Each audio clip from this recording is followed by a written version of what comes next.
1 kilo 25 গ্রাম, 1 kilo size. তখন দেখো 1 kilo সাইজে ইলিশ মাছ কাটিং হবে। আমার কোথা খাইলে ছিল বলে দাও না তো দর্শকদের। বাংলাদেশ দেখো না, বাংলাদেশের মাছ কিন্তু 1 কিলো 100 টাকা। প্রাইস কি আছে, রেট কি আছে বলো? এটা 700 এর দাম কম কত? 600 দেখো 1 কিলো হলে কিন্তু বাংলাদেশের মাছ মাত্র 2200 টাকায় পাওয়া যাচ্ছে রাধা গোবিন্দ ফিশ সেন্টারে, নাকি? তাই তো? হ্যাঁ, দেখো কালারটা একটু দেখি দাও। পেটের ডিম না তেলের? কোনটা নিচ্ছি?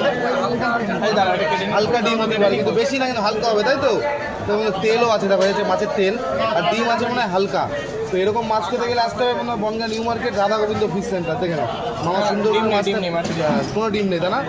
তো মাছটা দেখো দারুণ সুন্দর করে যে মামা পিস করছে। খেতে নিয়ে গেছিলে? টেস্ট, খুব টেস্ট। আচ্ছা দেখো দারুণ টেস্ট। মামাও কিন্তু একটা বাড়ি নিয়ে গিয়ে খেয়েছে, বলছে দারুণ টেস্ট মাছের। তো দেখো মাছটা দারুণ সুন্দর করে পিস করছে। মাছের পেটে কোনো ডিম নেই, যা হবে সব তেল। আর ডিম আলা ইলিশ খেতে অতটা ভালো হয় না, নাকি?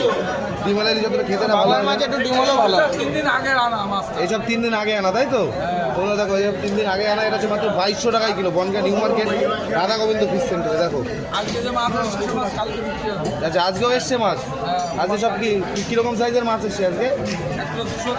আচ্ছা, বাংলাদেশ, সব অরিজিনাল বাংলাদেশ, সব বন্ধুরা অরিজিনাল বাংলাদেশ।